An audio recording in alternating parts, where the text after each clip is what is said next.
Survivor Nicaragua premiered on September 15, 2010, as 20 new castaways had the difficult task of trying to follow heroes versus villains. The 20 players were then split up into two teams, with LaFleur being made up of 30 and under players, while Espada consisted of the 40 and up contestants. Jeff then announced that there was a special twist called the Medallion of Power, but wouldn't reveal what the power was until somebody found it. Brenda would be the one to find it, meaning that LaFleur would have the ability to have an advantage at the immunity challenge if they were to use it. However, they agreed to trade it to Espada in exchange for flint and fishing gear. On Espada, former NFL Super Bowl champion Jimmy Johnson was adored by everyone, and stood out as the obvious leader for the old tribe. We then saw Holly and Wendy Jo make an alliance, but despite this, Wendy Jo was fearful she would be the first boot, as she was known to be a talker back home, and thus wanted to keep her mouth shut early on to avoid annoying everyone. On the floor, we saw the dynamic start to shape, as Chase aligned with fellow alpha male Shannon, while also aligning with Brenda, with the catch being that the two didn't trust each other, leaving Chase in a powerful position early on. Kelly Bruno then shocked the tribe when she showed everyone her prosthetic leg, and despite this being freaking day one, this already made her a final tribal council threat in the eyes of LaFleur. Luckily for Kelly, she and Alina were able to find a clue to the idol and decided to keep it between themselves. At the immediate challenge, Espada wanted to prove they didn't need an advantage to beat the youngins and decided not to use the Medallion of Power. However, this would backfire big time, as LaFleur dominated the challenge, giving them immunity and sending Espada to the first tribal council of the season. Jimmy Johnson looked to be the easy boot, as he was weak and admitted he was just there for the experience. However, even he realized he offered more to the tribe than Wendy Jo, who had literally done nothing in the first 3 days of the competition. At Tribal, Wendy realized she was in trouble and gave one last plea, albeit it was pretty pathetic. Can I say one thing? I would also like to tell the group, I think there's a lot that I can bring. My strength, my leadership. People like to be my friend. People like to be with me. They trust me all the time. Trust is important. Yeah, safe to say, this didn't work, and thus, Wendy Jo was voted out unanimously, and for many people, this cemented her as the worst Survivor player of all time. Wendy, the tribe has spoken. On the floor, after a quiet premiere, Sash began to emerge as a big-time player this season, as he aligned himself with Nyanka and Brenda. However, this alliance looked somewhat dangerous, as Brenda was already a target, and then Nyanka got into a very petty argument with Fabio about her socks. What you looking at me like that for? You ain't gotta have no attitude. I looked at you and you said, why you gotta look Why are you raising your voice at me? I can get loud too. You think that you accidentally took my socks? But before I could say anything, she went crazy. Just called me out in the middle. I sure did. On Espada, Holly began to feel the effects of Survivor as she first lost it on Jill for eating snails, and then proceeded to dump Dan's $1,000 pair of shoes in the ocean after he called her crazy. Realizing she messed up big time, Holly apologized and even contemplated quitting, but Jimmy Johnson talked her out of it, and thus, this would set up a cool comeback arc for Holly throughout the season. At the immunity challenge, Espada this time decided to use the Medallion of Power, and it paid off as they won immunity and reward, but this now meant that LaFleur would now have the power, as that was part of the twist. Espada's reward was fishing gear, and upon opening the gear, there was a clue to the idol, to which Jill and Marty worked together to find, with Marty being the one to take his possession. On the floor, two sides had formed, with Chase, Brenda, Sash, Nyanka, and Purple Kelly on one side, with Shannon, Alina, Kelly B, Fabio, and Benry on the other. The latter had initially targeted Nyanka for her fiery personality, but then switched to Brenda for being a bigger long-term threat, while the other side targeted Shannon. So going into Tribal, it looked as if we could be in for a tied vote. However, Shannon made the vote a lot easier due to his questionable comments. Can I say why it's like this? It's because I thought Chase had my back and I thought we were there and we're not, and it kind of pisses me off. I mean, all you had to do is be honest and say you were with her and it would have been all good. And somebody's betrayed me like that, I'll speak my mind, and that's what I'm doing. You're pretty much digging your own grave. Hey, I'm gonna get this out of the way right now. You gay? I like you to try and see working magic in New York. New York's full of a bunch of gay people, yeah. New York is full of gay people. They got a lot of them, Jeff. More than they do in Louisiana. After this out-of-nowhere blow-up, Benry and Kelly B switched their votes to Shannon, and thus, he became the second person to be voted out of Nicaragua. Good frickin' riddance. Shannon, tribe has spoken. Marty, resentful of the 67-year-old Jimmy Johnson's place in the tribe, wanted to take the leadership role, so he showed the tribe the idol, promising this was Espada's idol and not his, as he wanted to stay Espada strong come the merge. On the floor, knowing she was on the outs, Alina campaigned to save herself, but the majority was having none of it. At the immunity challenge, LaFleur won despite not using the Medallion of Power. However, when the tribe returned to camp, we got a hard-to-watch moment, as Nyanka took out Kelly B in an attempt to get the clue for the idol.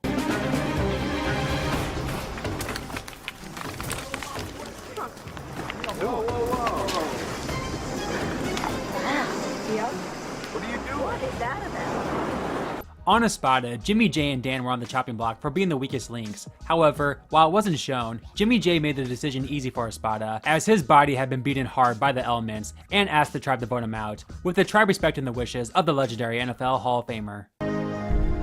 Jimmy, the tribe has spoken.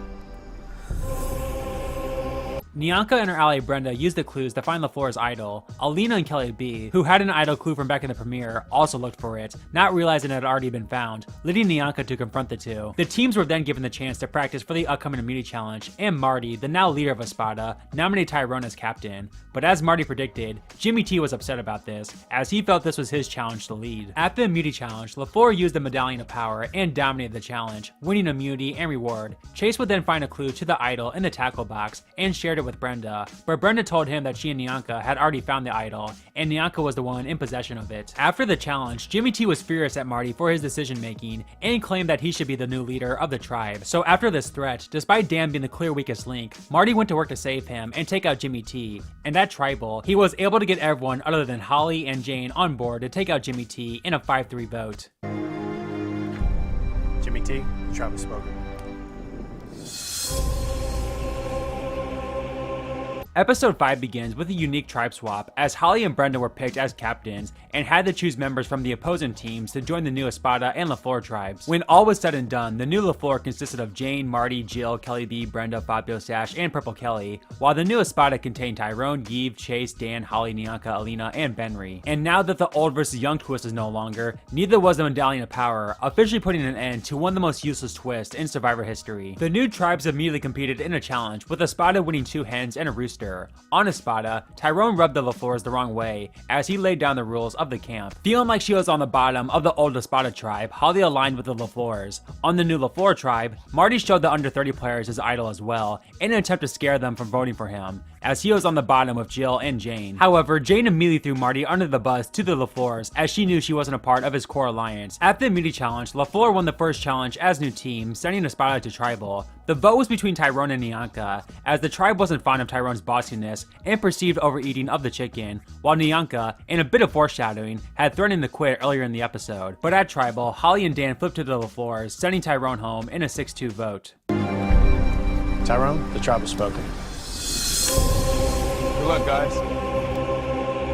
Yves knew she was now in trouble, as she was the only one left out of the Tyrone vote, and even confronted Holly about this. But during her conversation, Yves got some hope, as yet another castaway was on the verge of quitting, this one being Dan, who was already the weak link of the tribe. At the immunity challenge, Jeff announced that both tribes would be heading to Tribal to vote somebody out, and there would be an immunity winner from each tribe, with the 2 winners then duking it out in a one-on-one battle for a team reward. Holly and Jill won individual immunity, with Jill beating Holly in the reward duel, meaning that LaFleur would go to Tribal Council first, and would get to watch Espada's Tribal while eating on chicken and beef kebabs. With Jill now safe, this threw a wrench in Brenda's plans of splitting the votes on her and Marty to get the idol out of him, so she instead decided to have Kelly B as the split vote. But after deciding this, she wondered if Kelly B should be the actual target instead of Marty, as again, Brenda and all of LaFleur saw her as a massive threat down the line. Marty and Jill desperately tried to get Fabio on their side to blindside Brenda, with Marty even telling Fabio he was a grand chess master. But at Tribal, the LaFleurs and Jane split their votes on Marty and Kelly, and Marty didn't play his idol. But right when it looked like he would get voted out with an idol, the LaFleurs voted for Kelly B on the revote, in one of the most confusing bits of strategy in Survivor history.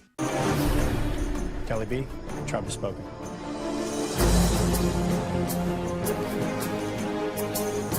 Espada's tribal council was much more tame, as Yves campaigned for the weak link Dan, but she was simply too much on the outs and was voted out unanimously. Yves, the tribe has spoken. With the obvious outsiders of Tyrone and Yves gone, Alina became the new target on Espada, as she was originally on the outs of the old LaFleur tribe. Speaking of LaFleur, Jane and Marty got into a heated argument after Jane flipped on Marty. Espada would win the reward and immunity challenge, sending LaFleur to the final pre-merge tribal council. With Jill no longer safe, the LaFleurs and Jane planned to split the votes on Jill and Marty, with Marty this time going home if he didn't play the idol. However, Sash, realizing that Marty was desperate, made a deal with him, and that if he gave him the idol, he would get the LaFleurs to spare him, and even further the deal, promising Marty he would give the idol back to him if the LaFleurs were to go to another tribal. Marty, who was indeed desperate and simply just wanted to get to the merge, accepted this deal and handed his idol off to Sash. At Tribal Council, Marty once again somehow survived an incredibly risky move, as Sash indeed got the LaFleurs to put the majority vote on the Jill, sending her home in a 3-2-2 vote. Jill, the tribe has spoken. On day 19, the tribes were excited to receive tree mail with the announcement of a merge, and Marty was the most ecstatic of them all. Brenda and Nianka shared notes on what had happened on their respective tribes, and quickly formed the majority merge alliance, with the outsiders of Alina and Marty still being outsiders at the merge. However, Nianka made herself a target when she hoarded the tribe's food and supplies, and got called out for it, but this made her an even greater alliance partner for the majority, as she was essentially already a GOAT 2 days into the merge. At the immunity challenge, a male and female would win immunity, with Fabio and Jane winning for their respective genders. Marty seemed like the easy vote, as the young didn't want to take out one of their own right away, but Sash campaigned hard for Alina, as he wanted to honor his deal with Marty. His campaign worked, as Alina quickly became the target, with the show not even really hiding the fact that she was a goner. But Tribal Council was still fun, as it basically turned into yet another argument between Jane and Marty, but when the votes were cast, Alina was sent to the jury, with Jane being the only one to vote with her against Marty. Alina, the tribe has spoken.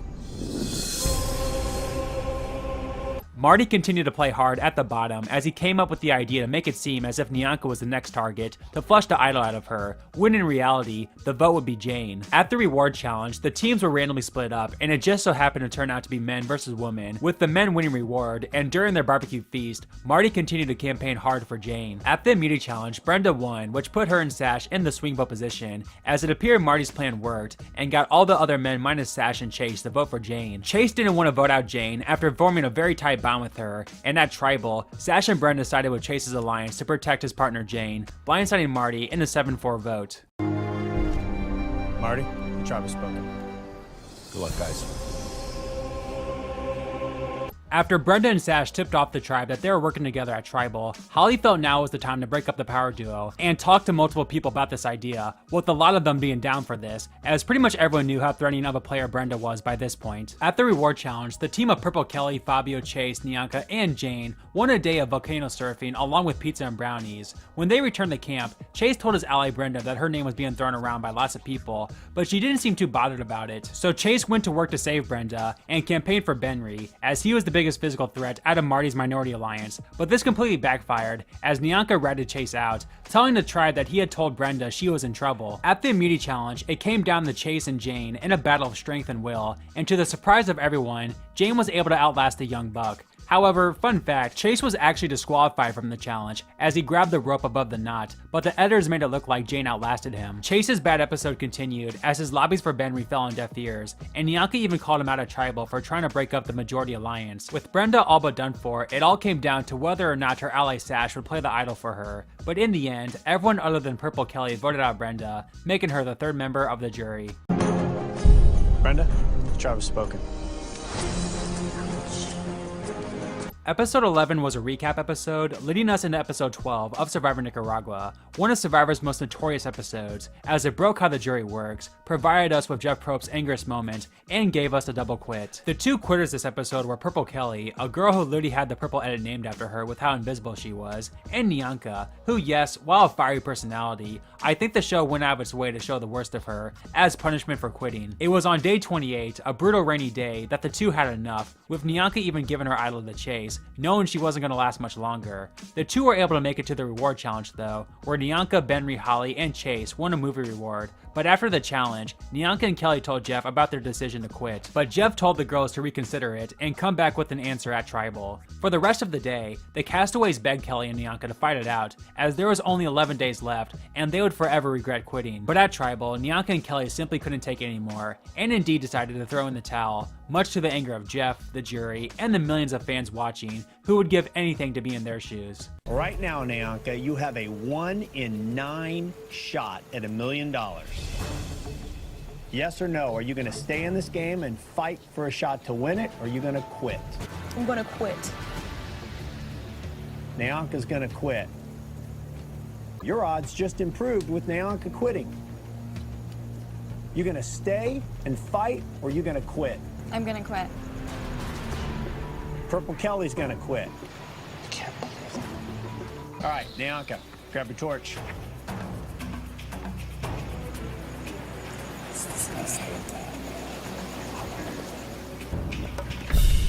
You want to go? Yes. Go.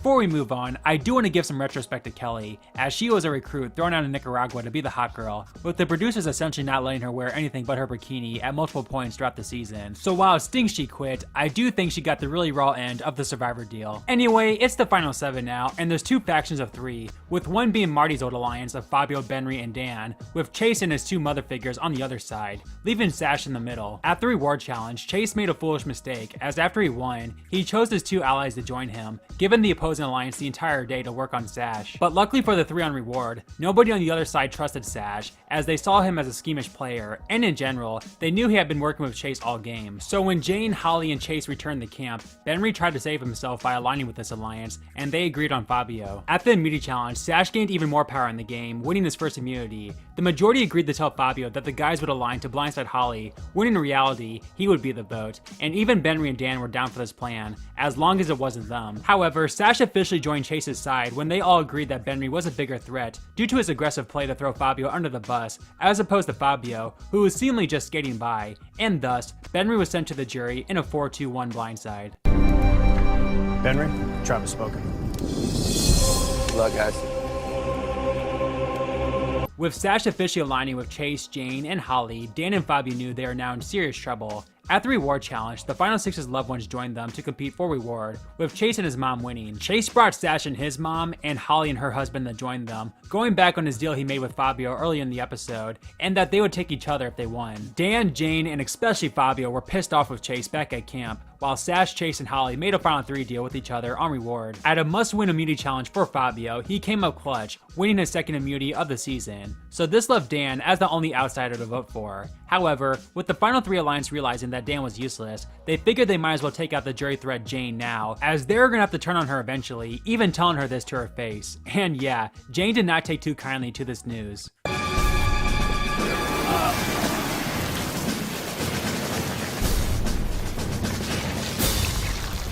By God, I started it. I put it out.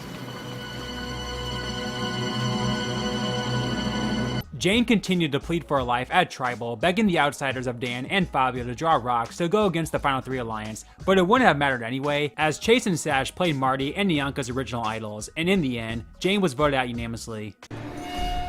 Jane, the tribe has spoken. Y'all have fun.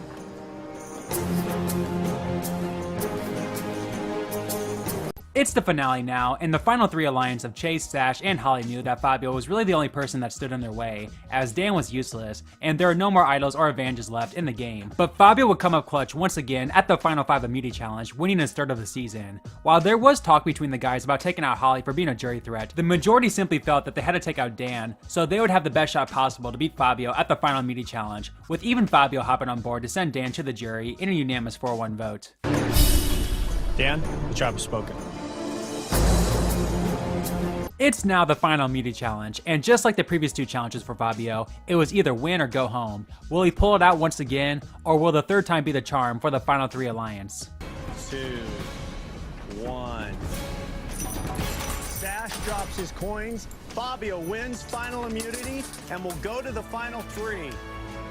All of a sudden, not only did Fabio go from a dead man walking to a guaranteed spot in the final 3, but he became the swing vote, as the 3 not safe all campaigned to him why it would be best to take them to the final 3. But in the end, the 3 younger guys agreed that Holly was the biggest jury threat left in the game, and thus, her awesome underdog run came up just short, as she became the final member of the jury. Holly, the tribe has spoken.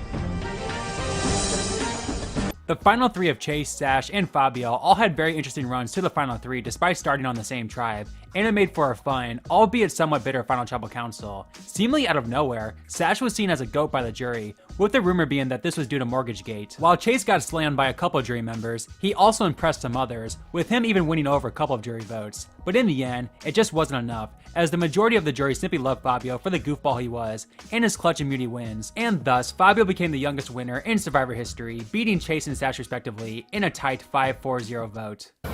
The winner of Survivor Nicaragua, Fabio. Thank you guys for watching Survivor Nicaragua in 20 minutes. If you enjoyed it, then please be sure to hit that like and subscribe button, and check out my other old school Survivor retrospectives as well. Let me know your thoughts on the season in the comments below, and until next time, have a good one, guys.